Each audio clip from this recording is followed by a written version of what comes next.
Here we go. Sunday, Sunday morning. I'd like to stand here in Rome. It's Monday, which means let's go. So let's go, guys. John, everyone. My name is Charlie. I will be your safari guide today. Are we excited? Yeah! I'm glad to hear it, guys. Now, can we hold that up for a couple of weeks? Oh, we don't sound too confident in that one, do we? No. That's all right, guys. But real quick before our adventure can begin, I do have a couple of rules for you. For starters, I am actually driving this truck, so I need everyone to remain fully seated at all times, even if the truck is not in motion. Friends, if you have any belongings like phones, keys, wallets, or children, please keep an eye on those for me, especially those children, guys, because I am not ready for that step in my life quite yet. Now, my resident photographers on board, you are more than welcome to take photos. I do suggest, however, to have those cameras ready. If you're not able to stop for all of the animals we have the opportunity of seeing today, you guys keep your hands to the right-hand side. We can just enter right on into the Little Prairie Forest. There is an okapi hanging out over there, that brown animal with the black and white striped legs. Now, do not let their stripes fool you, as they are not a relative of the zebra. The okapi is the only known relative of the giraffe. They do have a similar skull structure and the same prehensile tongue. Now, friends, those prehensile tongues, they are fairly interesting. They use them for many everyday things, you know, like eating, cleaning out their nostrils, and licking their eyeballs clean. That tongue's about 10 inches longer, so guys. Are you guys telling me you don't lick your eyeballs clean on a daily basis? Oh, yeah, no, I totally don't do that either. Nope. I don't do that either, guys.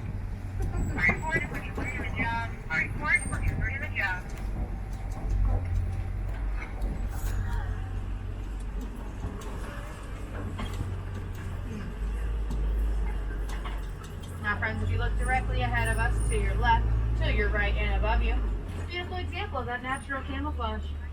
Yeah, those animals. If you like to hide from me, do I stink? No, I was going to say silence isn't the right answer, guys. It didn't sound like a confident no, but I'm going to take what I can get. Now, guys, coming up here on our left-hand side, this animal is way too close for me to stop up there. Oh, look at that. Well, there's multiple. This guy's way over there to your left is a black rhinoceros. Oh, look at the rhino. The black rhino weighs roughly 3,000 pounds, and despite that size, can still charge at about 35 miles per hour. Now, friends, the animal that's way too close for us to stop next to are the bongos, these copper-toned antelopes. Both males and females have these backwards-facing horns that you see. They face backwards as they don't want to get caught in any of the underbrush here in the forest.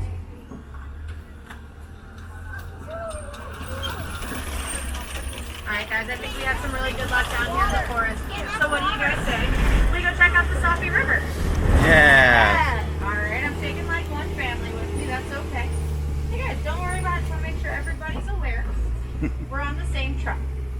So I'm taking you anyway. Hey. Now, some animals we may see down here in the Safi River should be hippopotamus, maybe even some Nile crocodile. We gotta keep our eyes peeled though. Despite the fact that a mature male hippopotamus can weigh roughly 5,500 pounds, they too have natural camouflage. They like to hang out just below the surface of the water. Now that alone makes them fairly difficult to see. Now they can stay down it for quite some time, as hippos can hold their breath for about 8 minutes.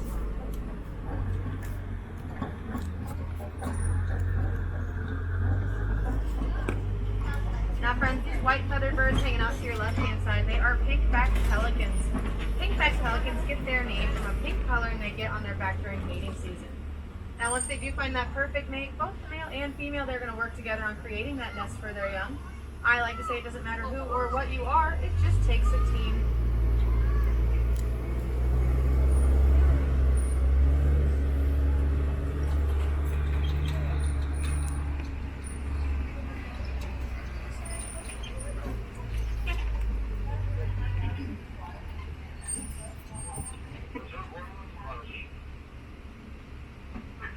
Now, friends, we're going to hang tight here just a second. And wait for the road to clear up ahead.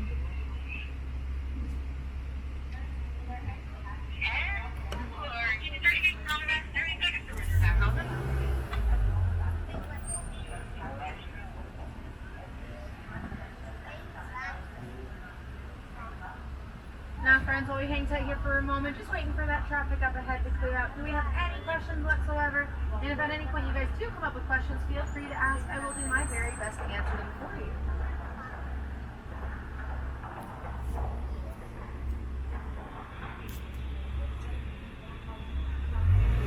Now, friends, real quick, I just want to remind everyone to actually going over this bridge up ahead. Now, I do not want to bump anybody out. Not with those Nile crocodile coming up out on the left. Yeah, guys, that would not be very fun. I do need everyone to remain fully seated, friends. Thank you, guys. Now, the Nile crocodile have a lifespan of about 40 years or so. Now, during that lifespan, they are going to grow to be about 16 feet long. And they will go on to take down prey much larger than they are. You know, like zebras, wildebeest, animals like that.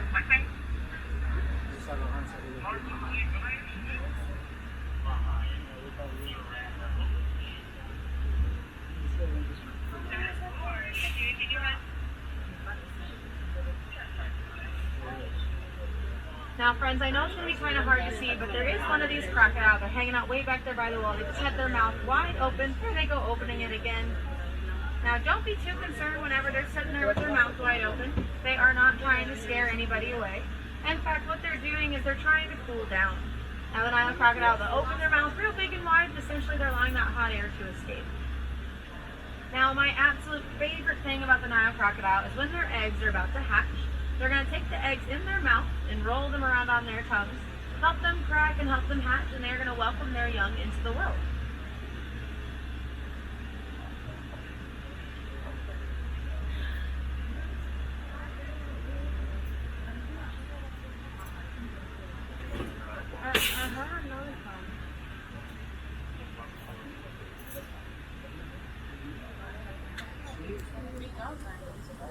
The entire year.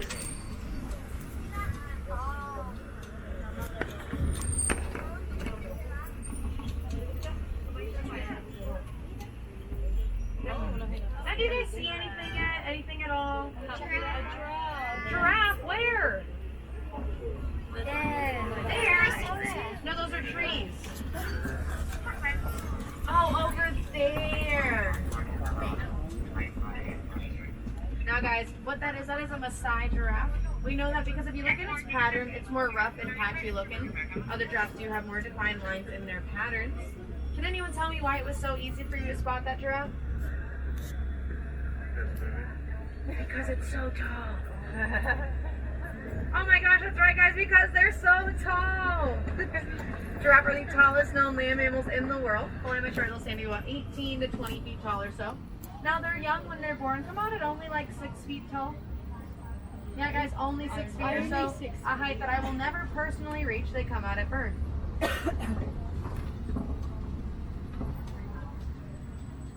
Now, that giraffe we saw was kind of walking away from us. When they walk, they can reach speeds of about 10 miles per hour or so. Now, say a giraffe wants to get somewhere a little bit quicker. Well, they can run, and they will reach speeds of about 35 miles per hour.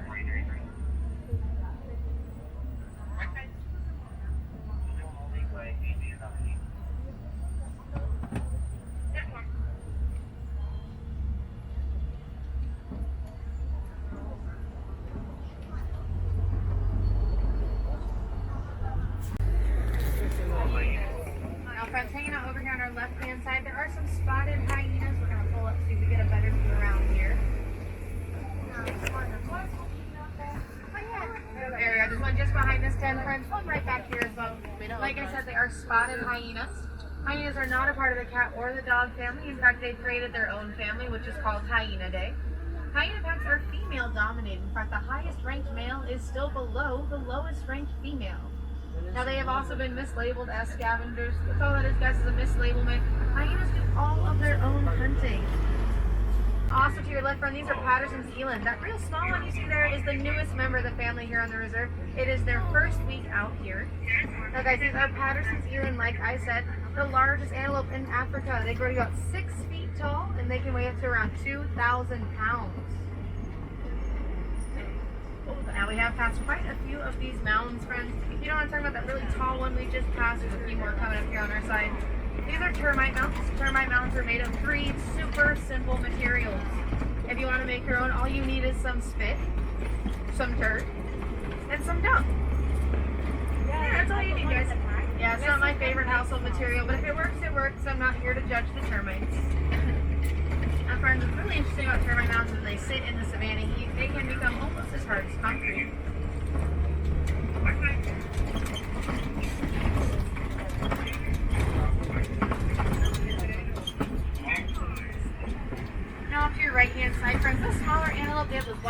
bellies and the tan backs. They are the springbok.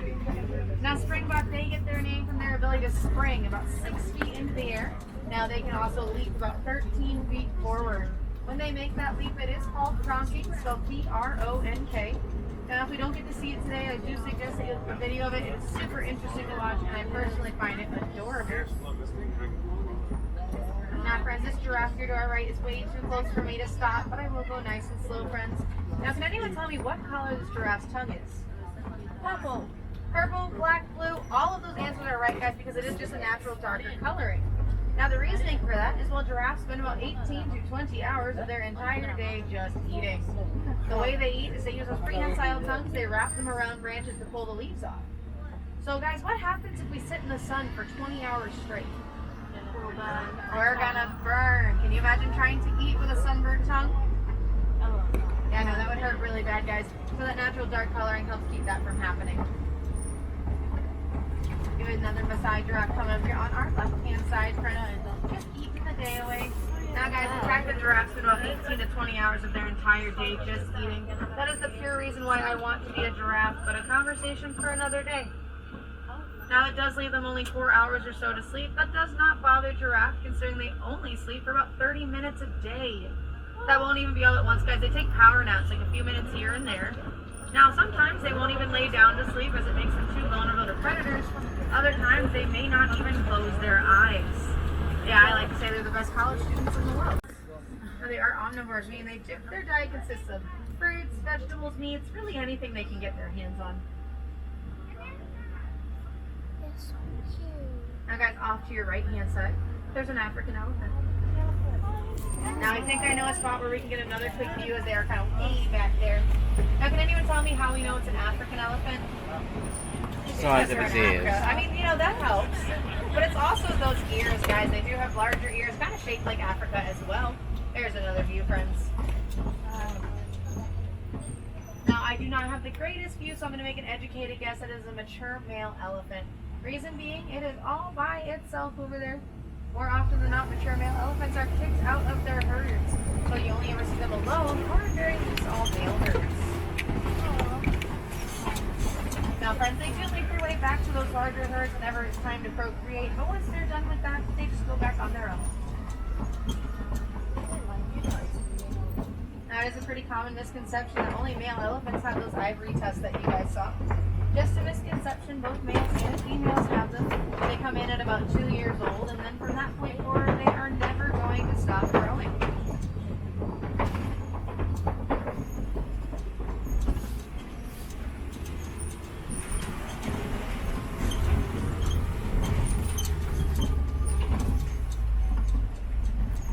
Now we are going to come right on into the red clay pits here.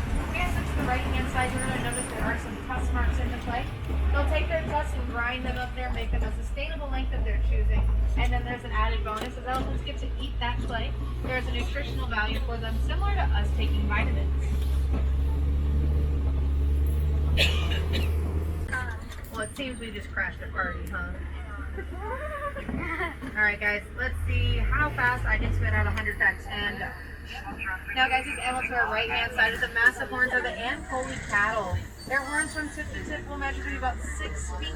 They are not that heavy as they do have a honeycomb structure on the inside, which allows the blood to flow from their body to the tip of the horn, cool down up there and make its way back down to the body, cooling down their overall body temperature. So basically they're walking around with a big AC unit on top of their heads. And they are the only domesticated animal on the entire reserve. These are the white-bearded wildebeest, friends. They travel in herds, but they do get much larger than that one. They can have up to 1.5 million in a singular herd, and together they'll travel about 1,000 miles or so round trip. Wildebeest do start that trip fairly young, as they are capable of running in the first 15 minutes of life. And the flamingos, friends, they are the greater flamingos. We know this from their size and coloring. They are a much lighter shade of pink.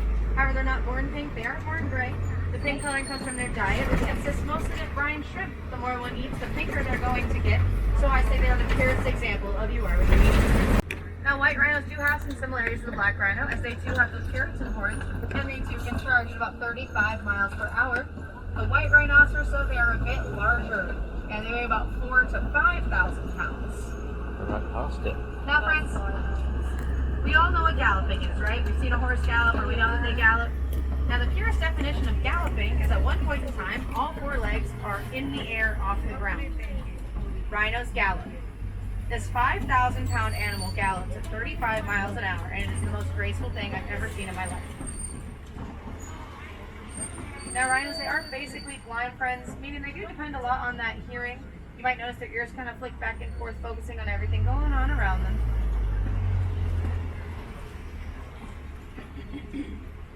Okay, on our left-hand side, friends, there are also some cheetahs just laying out and about.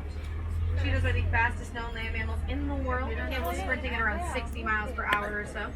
They can only hold up for a few hundred yards at a time, and it is fairly common if they don't catch their prey in that few hundred yards, they will not eat again until the next day, simply because they're too exhausted.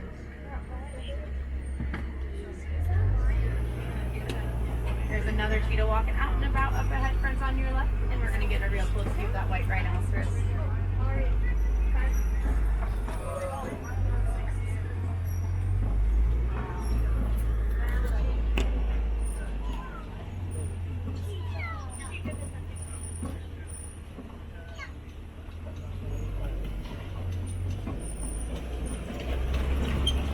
Now, friends, they are coming up on a copy. The copy is simply where we go. Now, friends, the lion on the front of that copy there, we know from the sale it's a male because it does have that light and fluffy looking mane that you see. However, lions' manes are anything but light and fluffy.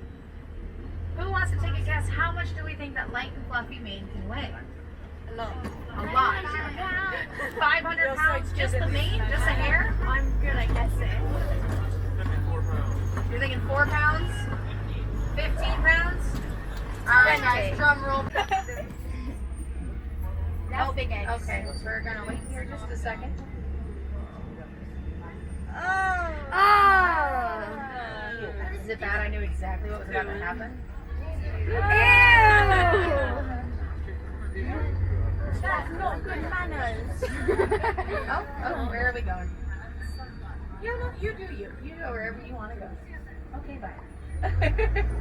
Now here's another view of this white rhinoceros, friends, and a new animal that we haven't seen yet. Right here on the right is a bontebok, this animal with the horns. Friends, the bontebok do have quite the story. Are you ready to hear it? Yeah. Yes. Okay. Once upon a time, the bontebok almost went extinct. Their population in the entire world dropped to a total of 17. Now luckily they're not drinking any water. The way their body helps them do that is they will not begin to sweat until they reach roughly 115 degrees Fahrenheit. Now, friends, once upon a time, the scimitar horned oryx was extinct in the wild. Now, they only live in reserves quite like this one. Now, a few years ago, there was a small herd of about 12, 13 of them released into the wild. Now, I have recently heard that herd has grown to about 23, 24. So there's still not very many of them out there, but they are growing slowly but surely. Now, for all of my wilderness explorers on board, you have been riding on the Simba 1. That is S-I-M-B-A and the number 1. However, I do have some sad news as our adventure is coming to an end. Aww.